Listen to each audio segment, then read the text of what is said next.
Welcome to mini lesson 7.5, setting and changing variables. In this mini lesson, you're going to learn how to create local variables with the same name for two different sprites. A local variable, as you'll see, is a variable that can only be used by a particular sprite. It's just local to it. Think about money that you have. Okay, so if you have any money in your pocket, that would be considered a local variable. That money pertains to only you, hopefully. Okay, and then your friend probably has some money, or somebody you know has money, and that money in their pocket is their variable of how much money they have. So if I have $20 in my pocket, which I don't, but if I did, let's pretend, okay, that would be a variable to me. Okay, so if I have $20 in my pocket, my variable name is money, and I have $20 in my pocket. That doesn't mean you have $20. You might have hopefully a lot more money than $20 in your pocket. You probably do, especially you don't have to pay taxes. So that would be the difference between local variables are independent of the particular item that's hosting the variable. Think of cars, you know, they have gas. The amount of gas in their car would be a variable. And if you're driving down the road, every car on the road probably has different amounts of gas, okay? Not every car out there shares the same amount of gas, okay? Every car has its own local variable of how much gas it has. Next would be a global variable. Global variables are something that affects everybody. Everybody has access to it. For example, in your region where you live, that would be the weather. If you think about that, that's kind of a global variable, okay? Because if say here, and I live in the North Texas area, and if the weather is 80 degrees, okay, it's not just 80 degrees for me and my neighbor across the street happens to be 100 degrees, okay? That's not the case. It's a global variable because it affects all of us, okay? Minus the details of going from region to region, but you know, you get the idea where everybody kind of shares the information.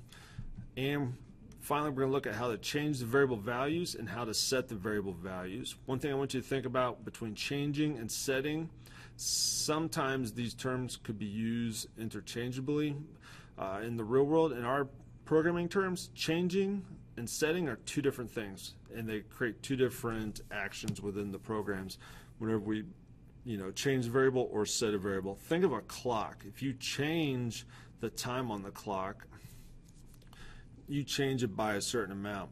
Let's say it's 12 p.m. and you change it by 1 hour. That would now mean it's 1 p.m.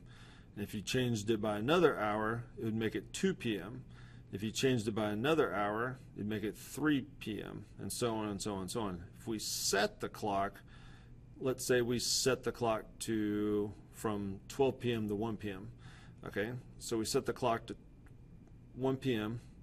and then let's say now the clock is at some other time and we set it back to 1 p.m. It keeps setting it back to a specific value. Change actually manipulates it in a positive or negative direction. Setting puts it back at a specific value. It'll make more sense once you see it on the screen. Okay, let's go back to Scratch so we can see an action here. First, we got three sprites, nothing on the stage. We've got Spaceship 1, Spaceship 2, and then we have a global sprite, which is the happy little globe that's sitting between the two spaceships. If you're trying to make sense of why this is all here, don't. It's just random. Okay, do you ever notice these things look like onions? Okay, so spaceships. All right, when we click on the green flag up here, we have the code for the Spaceship 1. It'll activate. Same thing for Spaceship 2, and the same thing for the global sprite. And what's going to happen is these sprites all have a local variable, and then they share the global variable.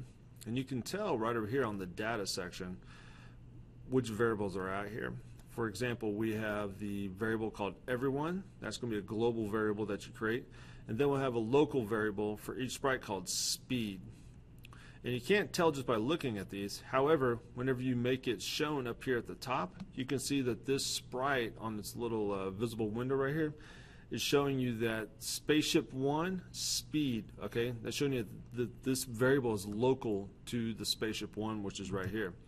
And then over here, if I click on Spaceship 2, you'll notice it has access to everyone, okay? That's a global variable. It's the same one that was over there on Spaceship 1, but it also has access to a variable called speed. Speed's a local variable, and we can tell because up here on the little output display for that variable. It says spaceship 2 speed. So this variable speed is specific to this spaceship, and then this speed is specific to this one right here.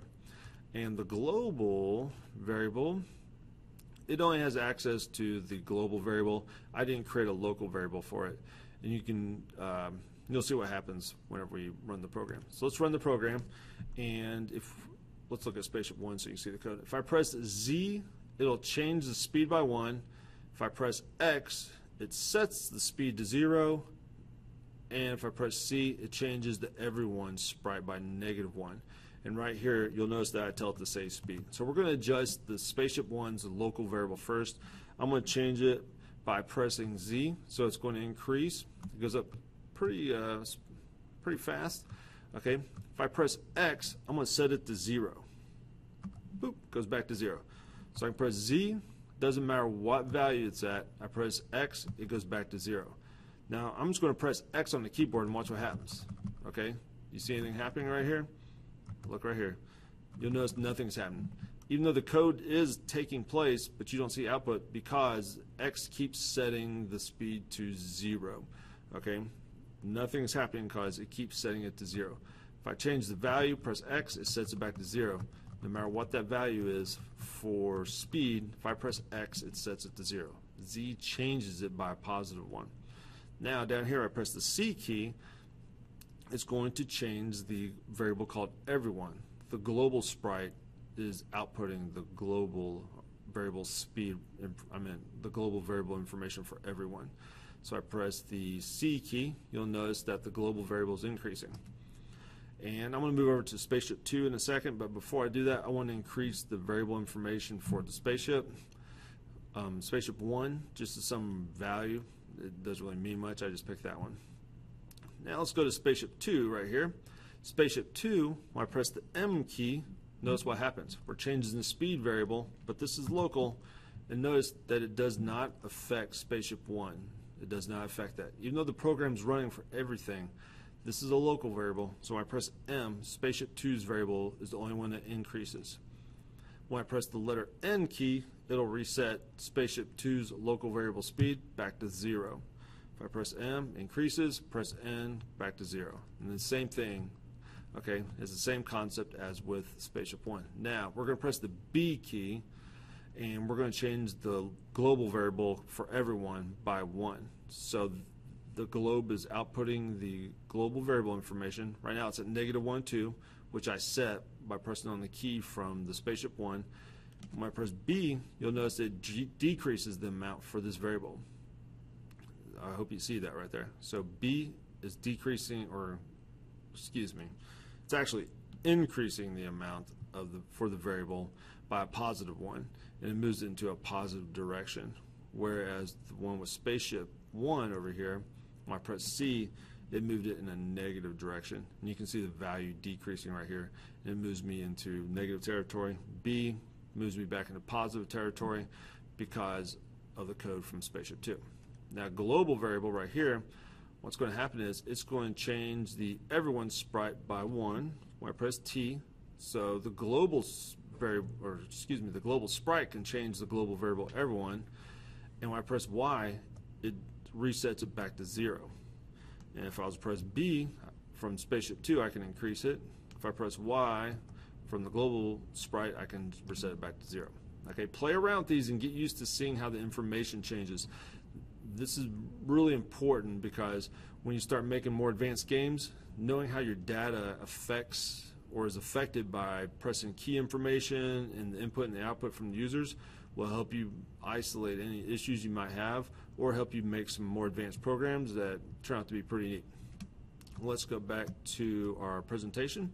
So local variable, it's a variable that can only be changed by the sprite that is created for it originally, and we just went through, and I got some examples in here. I'll let you pause the video and read that. And then a global variable is a variable that can be changed by any sprite, and you just saw that in action. And here's some examples down here below, such as time. Okay, so we're all sharing time, or your team in a game. Say if you're a soccer team, or football in some countries. So if you're a football team and your team scores 1 point, okay, everybody on the team gets to share that point as you are a team. That would be a global variable. Okay, and then right here, setting variable is when you take the variable and assign it to a value. You saw that in action right there, so you might want to pause the video and read this. And then changing a variable is when you take the current value of the variable and either increase it or decrease its value. And you can actually do a lot of complex stuff with the setting and changing of variable information. We won't get into it, but just keep that in the back of your mind as you move forward, that we can actually put some pretty complex algorithms, which are math functions in here, that do some pretty neat stuff. Okay, and last but not least, I use the say block down here. That allows your sprite to display information and messages on the screen. I want you to see this. This is a really important tool. Okay, a lot of people just assume that's kind of fun, where you can make your sprites talk and like, hey, it's a conversation bubble. That's so awesome. I'm making the computer talk. But think beyond that. Think of troubleshooting. What you're doing is you're creating an output that appears on the screen, and you can visibly detect what the information is and what's happening on that sprite by using this say block here. We'll use this in some more advanced programming concepts as we move through the curriculum, but just keep that in mind, that you can use the say block to help you determine where a particular action is taking place. For example, I could do this right here. You don't have to. I'm gonna put Y right here. I'll make it capital because it's easier to see. I'm gonna say Y for the global variable. So that way, when the program's running, whoops, let me stop it and replay it. So it's going to say Y when the Y key is pressed. Okay. Oh, you know what's happening? It's saying everyone the entire time, so it's kind of overriding this. So what I would need to do is I can put wait 1 second right here and press Y, and then you'll notice Y shows up for a quick amount of time, and then it goes back to 0 because it's saying this. That's not an ideal situation, but I just wanted to give you an idea that you could put these inside here to manipulate the information and see the input and output from your keyboard. And I think that pretty much wraps it up for this section. So go ahead and make sure you have the right program open, setting and changing variables. You'll only be programming those three sprites. And good luck, and we'll see you in the next video.